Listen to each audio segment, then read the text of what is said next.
are you willing to let Jawaan Taylor stay in there and potentially have penalties that are going to bring back big plays and cost you, uh, necessary yards that you need?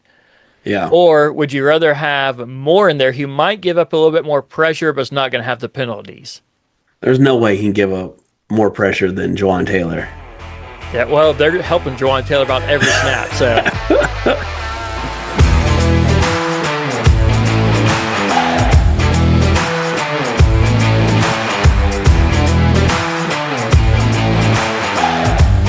welcome back to another episode of the Kingdom Corner. We are your host. I'm Andrew, and with me, as always, is my good friend, Mr. Dale. How are we doing on this Victory Monday, the first one of the season? That's exactly right. Victory Monday. Life is good. The sun is shining. The birds are chirping. Life is good for the Kansas City Chiefs right now. That's right. That's right. So get a win in New York Right. on Sunday Night Football on the national stage for our first victory of the season. And I'll tell you, I didn't think it was going to take this long to get in the win column.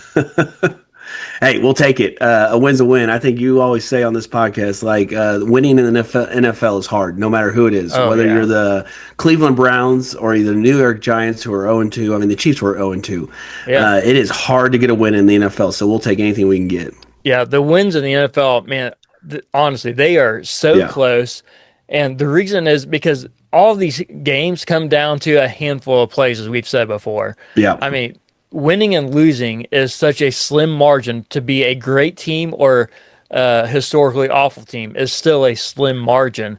So 5 games could make the game a 3-point win for one team, or those same 5 plays could be a 30-point blowout for a team. So it's just Right. those 5 or 6 big plays make a huge difference. So, but we got the win, so that's the important thing. You don't take those for granted in the NFL. No, you do not. And so you want to hold on to those wins, and the Chiefs got on the win column. And so I think hopefully we're headed in the right direction. A lot of positive things from this game.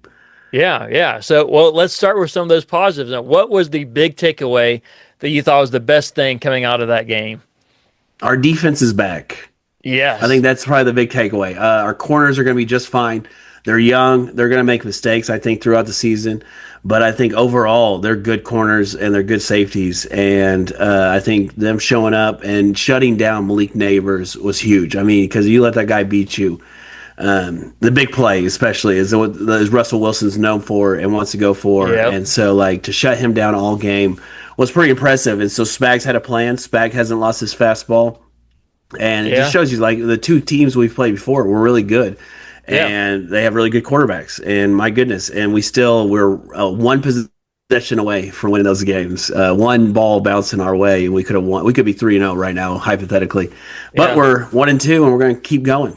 That's right. Yeah. So from the first game to this third game, the Chiefs defense has made maybe the biggest leap of any team and any unit of any team in the NFL. Right. That first game, I mean, those wide receivers, tight ends, whoever it was that was running routes, they were wide open. I mean, I don't know if you can get more wide open than what they were getting in now. We have shut down one of the best pass catchers in the NFL in Malik Neighbors. And, I mean, he came off at, 167 yards, I think it was, last week with 2 touchdowns against the Cowboys, and the Chiefs held him to 2 catches. Yeah. I mean, that is incredible. Incredible. I think one of those catches was in the fourth quarter. So, I mean, does that really count? Yeah. Probably not. No, I mean, the game was pretty much wrapped up there at that point when he made his second catch of the game. And so, definitely big on the defense. So, and then even like with we talked about this on the phone just a little bit, but like the 4 guys, the 4 down linemen were getting pressure on Russ Wilson. And so I think that was a big positive. So I think the big positive is our defense is elite, and we can trust them again. So, yeah. And I know that they shut down Malik Neighbors. He was targeted 13 times, by the way. And some of those, might have just been overthrows or throwing the ball away. But 13 targets, and he only caught the ball 2 times for 13. Sorry, I said 13 targets, 7 targets, and he had 13 yards. So on those 2 catches, and so that is incredible. And so, and able to do that, usually that means you're pulling everybody back to stop that deep ball and stop any pass going towards whoever you're trying to take away, in this case, Malik Neighbors. And usually when you do that, it means you're giving up huge run plays and chunks. And they gave up a few plays, but that Scatterby, I mean, he came to play. That guy looks like as I kind of mentioned before, he looks kind of like Isaiah Pacheco did his first year running. Yeah. I mean, and they're different kinds of styles. I understand that, but they Right. both run with that same kind of energy that builds energy and gives energy to your team. And just, Yep. I mean, they are running hard downfield. And so he did have a few big plays, but even with that, his long was only 13 yards. And Yep. so I will give up the occasional, and again, occasional is the key word here. I'm not saying Yep. I'm giving this up every play, but I will give up the occasional 10 to 15 yard run in Uh-huh. order to shut down Malik Neighbors from beating you. Because if Malik Neighbors is beating you, that Yeah. means they're probably scoring touchdown after touchdown after touchdown. Right. And I think that Scatterboot, man, that guy has a head on him. Uh, Yeah, he has he a does. thick skull on him, and you can just tell by just looking at him. I mean, he loves contact and he loves just running. And I mean, like I think the impressive thing. I mean, I think we all kind of got introduced to him last year during the playoffs and things like that, the college football playoffs. And Yeah. just to see him and how he is just so durable, and he's not only effective in the run game but on the pass game as well. And so he is going to be a fun player to watch in the years to come. Yeah. Well, and the good thing for the Chiefs is their defense is solid because of Spags. Right. And I don't think Spags is going anywhere for a long time. I think he's had a couple stints as a head coach and it didn't work out. And I think teams Yeah. remember that. And because of that, I think that they want to make sure that they're not going to walk into that same situation with him. And so I don't think he's going to be. I'm not saying he doesn't deserve it, but I don't Right. think teams Right. are going to be overly confident in giving him another head coaching position, And I which is think the good for league, us. yeah, yeah, it's good for us. And I think the league is going in a direction where they want offensive guys, right? They want Yeah, offensive coaches. And then I think the other good news for us is that like there's no salary cap for coaches. So if yeah, we want to pay Spags like a head coach, we can do that. And no, I don't even know if they're disclosed how much you pay coaches. So I know there's leaks and stuff like that. But yeah, overall, I think we could pay them, $10 million a year if we wanted to, or yeah. not Well, we. Clark yeah, Hunt. Sorry, excuse me. Clark Hunt and the Chiefs organization can pay Spags $10 million a year if they want. yeah. Well, and the good thing is, it seems like Spags is still having fun.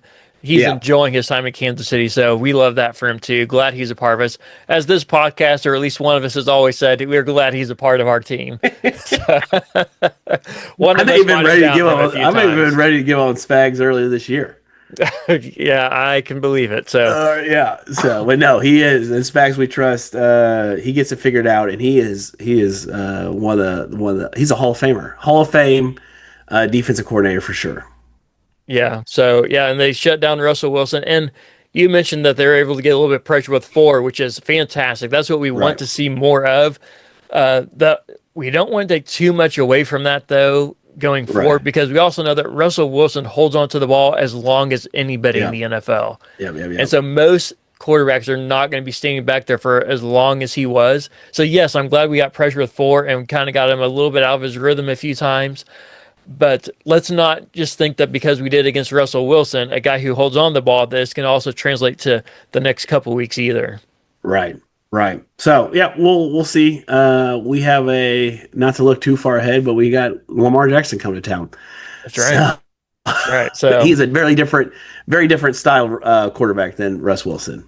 yes, yes. And we'll talk about that more in our next episode, I'm Oh sure. yeah. But yeah, that is something to look forward to as well. So, but then the thing that really has me, there's several things, but one of the things that has me concerned though is Harrison Butker. I mean, every game Man. so far, he has Yeah. missed an extra point or field goal. And so total for the year, he's missed 8 points that we've left on the field. And usually, and some of those have been longer ones. I understand that, Right. longer field goals, but this one he missed yesterday was 40 yards. So, Yeah. which for him in the past has basically been a chip shot for him. And so Yeah. there's something off with it. I don't know if he has some kind of injury going on. So, do you think though that he's going to figure that out before the season gets too far underway? Yeah, I think again the coaching staff that Andy Reid has put together is probably the I think personally just one of the best because you have Dave Tobe Yeah. who is a Hall of Fame special team coach, and so I'm sure Tobe's working with them and like, hey, we got to figure this out. And I think the big thing about Tobe is he holds people accountable no matter who you are, Yep. and so I think there's going to be accountability and a question like, hey, are you good to go, or do we need like we need to put you on IR? Or do we need to get right somehow, some way? So yeah, I think Butker will figure it out by the end. And like again, you said on the on our phone conversation is we don't need to be perfect in September and October or even November, but December, Yeah. January is when we need to be playing our best ball. And Yep. so if he can get it figured out, we can go. So Yeah, and he's still a young guy, so I do oh think yeah, he is going to figure it out. I don't know what it is. I really don't know if he has an injury. They've not disclosed any injury, but I don't know right, if he has just something lingering that he's just dealing with, or maybe it's just something in his head, right? Sometimes yep, kickers go through that too. But I do think he will figure it out. But the flip side is these games we've already played, it didn't affect us as much yesterday in the Giants game. It could have, but it didn't. But in those first two games, especially, they had huge roles in those games, those misses that he had. Those right, points came up big. I mean, remember, we lost to the Eagles by 3.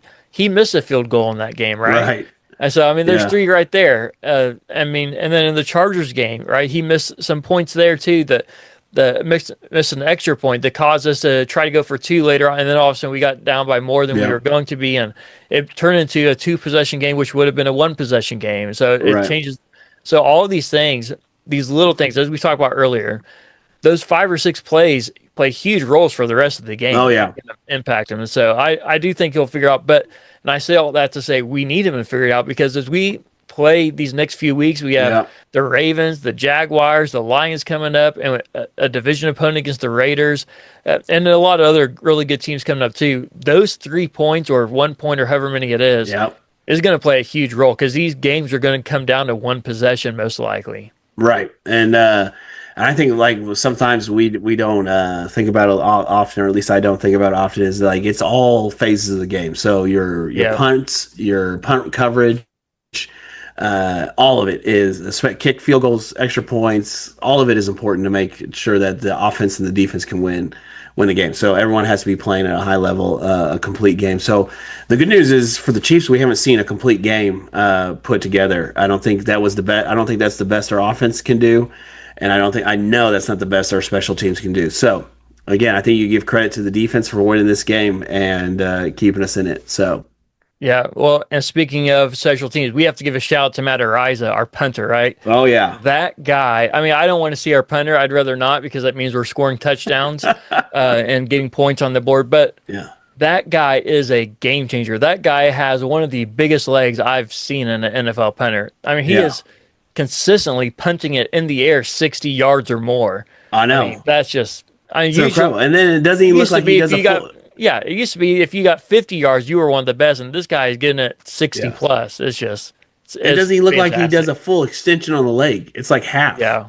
Yeah. It's crazy. Like that one against the Giants yesterday. It looked like they Yeah. were about to block it. He somehow got it away and still boomed it down the field. You can tell how big these punts are versus other punters because of how the return men are doing, right? If you watch them, Right. most of the time you're running forward or really close to where you're at. Most of these guys are running 5 to 10 yards back from where they're starting at because of how deep Yeah. he Yeah. is kicking these. It's incredible. So shout out to Matt. There you Glad go. you're on our team. And did you ever? I've never seen that rule. I know you had to let the player catch it, but I felt like number 2, Watson was trying to get out of the way, but he like hit the ball, and I didn't think that was. I Yeah. didn't think that would be a penalty, and a 15-yard penalty at that. Do you know Yeah. what I'm talking about? Yeah, Williams is who you're talking Oh, about. Williams. Yeah. Yeah, you have to let them catch the ball. Once you punt it, it's basically theirs to do with what they want to do, unless if they call a fair catch, I should say. Right. So if they call a fair catch, you have to let them have a chance Okay. to catch it. So Okay.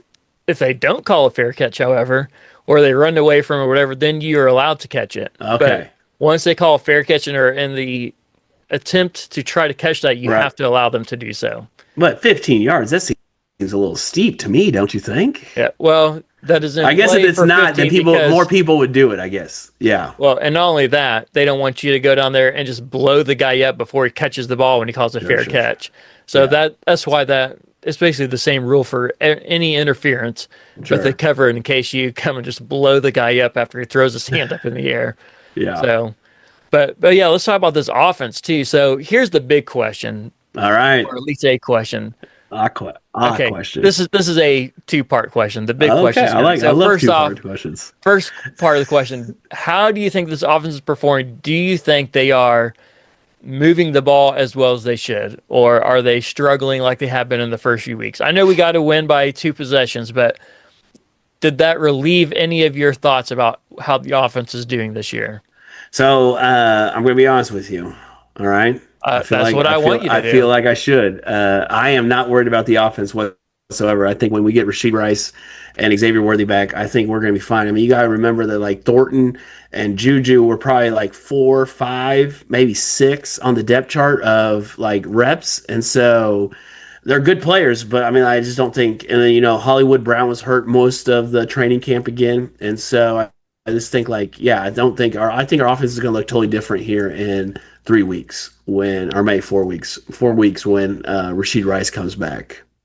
Yeah, well, and I'll say this about Thornton. Yeah. He has played himself onto a more active role in this Oh roster. yeah. Even after those other two come back, Right. he is going to have a more active role because of how he's done. He was targeted the most of any receiver in yesterday's game. So he had 9 targets. Travis Kelce was second with 7 targets.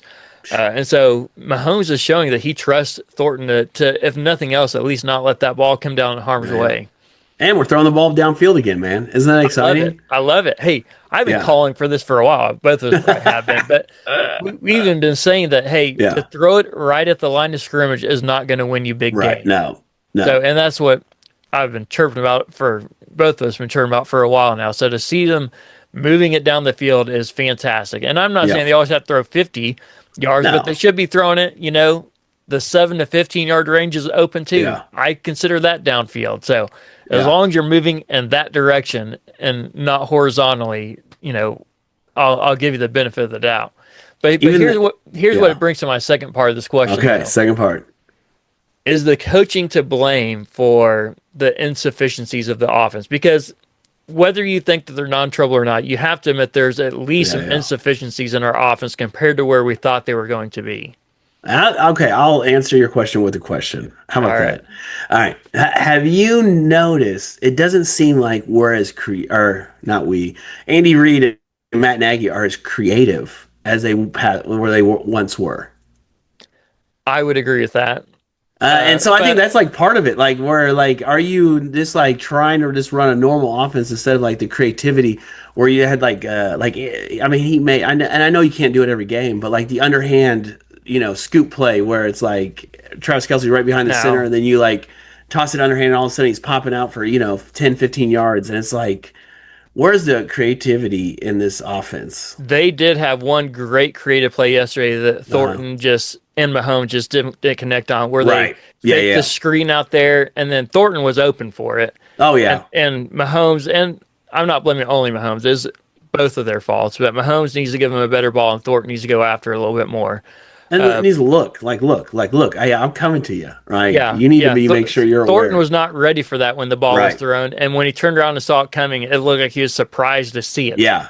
It's like, how did you not? Anyways, but so they're both to blame. But that was a creative play, and it worked perfectly, other than the execution of it. The play Right. call itself was great in that position. And so, but I say that to say this too. I do think we're not seeing some of those creative play calls, but I don't think it's because they're not in the playbook. Because You some need of time. those, yeah, some of those they need time to develop, and some of Right. those are based on game situations, right? Yeah. Some of them are made for a 3rd and 6 in a certain part of the field with a Right. certain look, right? Because you have to have the right look to have these creative plays Oh to yeah. work too. And so I think some of them are in there, but I think some of them we're not seeing because they're not getting the right looks and the right plays to get that. But all that to say this is that is the big thing that everybody's talking about though is the lack of creative play calling. And so Yeah. is it the coach's fault or is it more the player's fault. I That think it's a little bit of both with execution. Like you said, like I think you defining that was very good. Where Thornton and Mahomes not executing the play, and it's like, well, if we can't execute these creative plays, right? Then we're not going to do them because then it's just going to reveal our cards, and who knows when you can bring that back and use right, that. And so, yeah, I do think like you have to be able to execute at a high level. And I think that's probably the most concerning thing about the offense right now is their third down conversion rate. I mean, last year, even though we were dinking and dunking last 2 years, we were converting third downs. And this year, for whatever reason, it has not translated to converting third downs. So yeah, I agree with definitely that. something to watch. And then I think the other thing about the offense, I think Mahomes is for sure listening to the podcast. Shout out! And he looked down the field instead of just tucking it and running. He kind of paused and waited and tried to find an open guy, and realized that maybe he can't do it all on his own, and he can't sustain that pace of 1,000 yards this season rushing. And so he's like, okay, I gotta use my guys. And it looked like he was trusting them more. From what I saw, and Juju had a good game. Thornton had a good Yep. game. Travis Kelsey and Mahomes, they seem off this game, but I think they'll get it back. Yeah, well, I think Travis Kelsey, I think part of it is just he's getting older. Like, and I know Yeah, that we know this, yeah, but I think is there's something needs to be said about that too. So you right. see the frustration from every game so far. He has shown frustration. Yep, The first game is against Jawaan Taylor for keep jumping off sides and false starts and all those things. The last two games has gone with Andy Reid, them having some kind of blow up on the sideline. And I think part of that, because yesterday it happened when they were winning, right? yeah, So, and in that uh, game against the Eagles, he basically says something along the lines of, "I'm tired of this. Why can't we get right. it rolling?" Okay, I'm paraphrasing, Yeah, yeah, yeah. but basically, it's basically what he was saying. Uh-huh. And I think part of it is that he is not able to do the things he used to do. Right. Like, and it's just part of getting older, right? Playing Yeah. Your body against, betrays you. yeah, playing against 24-year-olds, and you're a decade or more older than them. And Yeah. so it's harder to keep up. And so as he's getting older, he's not able to do the things he used to do, not doing the things he wants to do, Right. and he's frustrated because he can't do the things that to the level that he wants to do and knows that he's been able to do in the past. And so I Yeah. think some of that's spilling over. And when you're frustrated, that doesn't help you on the field. It usually makes you play a little bit worse even. And so Yeah. I think all those things are coming into play with him. And so I agree that they're not on the same page. And part of that, I think, is just his frustration in that. Well, even Andy Reid and Travis Kelsey were going at it on the sideline. That's Uh, that's what I'm saying is yeah. it's all that frustration, Travis Yeah. Kelsey, of not being able to do what he wants to do, spilling over to his play on the field as well as to his coaches and teammates. And there's a lot. I do not enjoy Chris Collinsworth on the call. Even though he glazes the Chiefs the whole time, I still just don't enjoy listening to him. And I think he Yeah, kind of nailed it with Travis Kelsey for the Kansas City Chiefs. It's like he's not going to be your number one, right? He can't. Just can't do it. But he is a nice complementary role, and I think that's where he yeah, has to be able to be humble himself enough to say, okay, I need to fall in line into that role where I'm not going to be the first look, and I shouldn't expect to be the first look, but I will be here if you need me. yeah, yeah. I think that's all good things. And so, but but also I think with the offense and where it's going, to your point, they've been struggling all year, but they did as best as they've done all year on third Yeah, downs. They converted over 50% of their third downs yeah, yeah, in yesterday's game and held the opponent to 10%. But I do think there's something to be said about the players not executing to what they're called to do. I don't think it's as much a coaching thing as much as a player execution yeah, thing, because the coaches can call the right play, but if the players can't execute yeah, it, then that's on them. But the flip side of that is too, you can also say, well, you got to call the plays that your players can do. yep. So it's it's a double-edged sword here, is what it really Double A. is. So let me ask you about this New York Giants team. When are we going to see Jackson Dart? I'm not sure we're going to see him anytime soon. Really? And Okay. that could change. We'll see. But Oh, 0 I and think 3. I think yes. But Russell Wilson also threw for 450 yards in week 2. Right. So and he looked really good. And Against a great Cowboys team. I mean, that's what one of us said at least. So I think one of us for sure said, I don't know, I'd say they were great. And the other one said, well, I don't know what you're talking about. They're a great team. Well, listen, CD Lamb going down early did not help them whatsoever. Anyway, we're not here to talk about the Cowboys or but anyway, I just wondered because I just saw like Brian Daboll, and you could tell he was you could see the frustration coming off of him. Yeah. And so I just think like how much long, I mean, I guess maybe he's waiting for the higher ups to say, hey, you can play him. It could be, but I think you have to give the Chiefs defense a little bit of credit how good they are too. Oh yeah. And that's why I think that that's not going to happen this week. Because I think they realize, at least they should realize, that the Chiefs have a great defense, and they shut down what they wanted to do. Yep. And so I don't know what the Giants' schedule is moving forward. Now, if it happens games like they had yesterday for the next 3 weeks, then you might start seeing Jackson Dart come in there. But I don't think it's going to. I think it'd be to his benefit to sit out for a year. I always think that is the best plan for a rookie if possible. Oh, yeah. You can put him in the best position. Like Mahomes' first start was against Denver where it didn't mean anything, right? And so it wasn't like all this pressure like, hey, you have to come win this game for us. No, it was like, hey, go out there and just have fun. And so, yeah, I definitely think that would be good. But it's awful. I mean, as you know, it's hard as a competitor just to sit there and watch. No one likes losing. No one. Nobody does. But if you do, something's wrong with you. So. Yep. All right. Well, let me ask this as we start to wrap up here. Okay. This is the big question everybody's asked. So we know we got the win. We know we're now at least have one in the win column. Yep. But how legitimate are the Chiefs? Are they actually a good team, or did they just happen to beat a bad team? Like, can we trust them going forward, or is this just like an outlier? Like, well, they're going to get a few wins like this, but they're not going to win any big games against good opponents. Well, and I think maybe we just wait and see. Like, we wait and see what they do against the Ravens, what they do against the Lions, what they do against the Jags. Like, we just wait and see. But I think, like, we can build off this. I think momentum is a big thing. And so I think building off this win and getting a win and them celebrating, like, hey, we got to win. It's hard to get wins in the NFL. Let's go. And, like, to hold the Giants to 9 points is huge. And so... Yeah.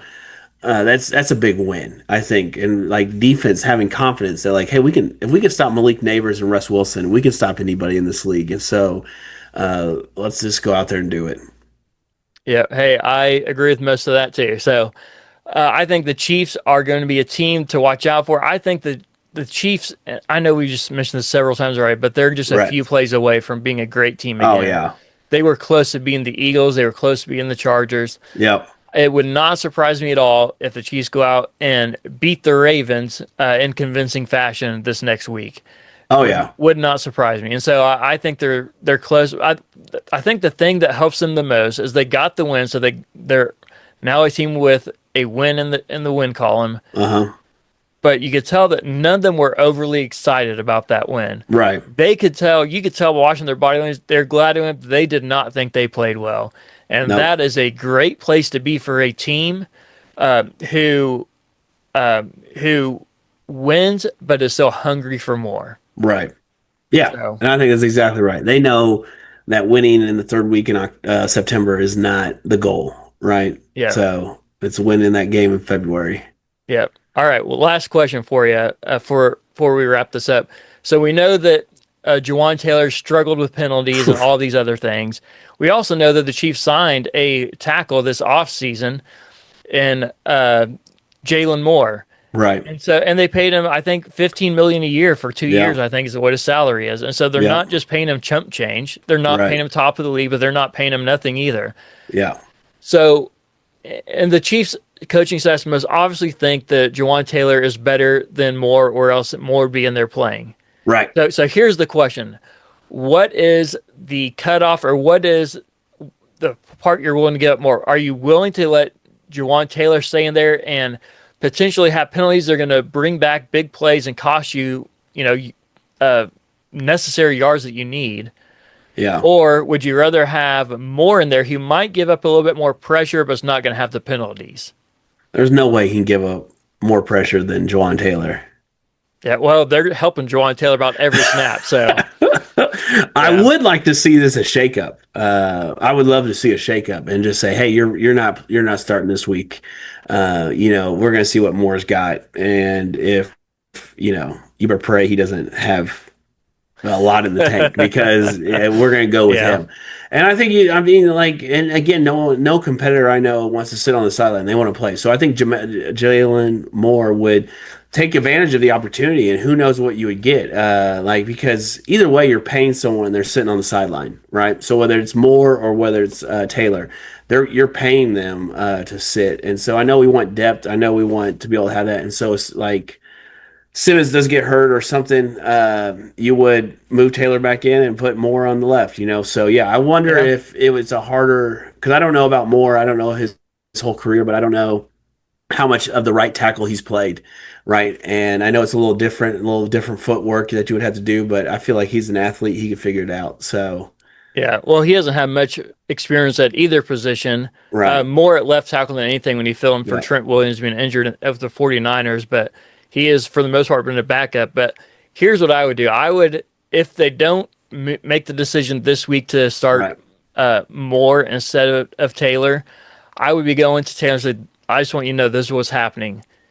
If we go into this game and you have a penalty, that's a mental mistake, because that's what false starts and lining up offsides is.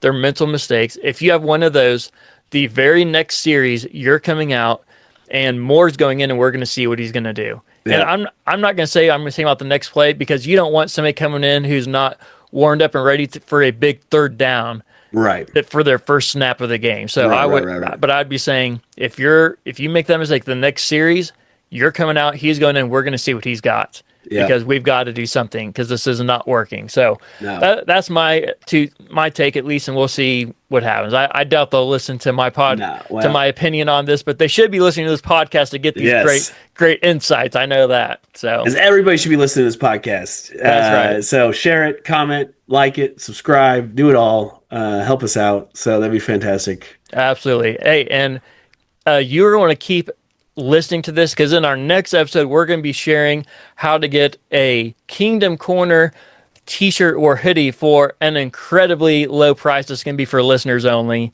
Ooh, so tune in for our next episode and you'll hear more about that. So that's just a little teaser. So, and this episode is brought to you by Oh Hey Threads, where you can find Kingdom Corner hoodies and t-shirts.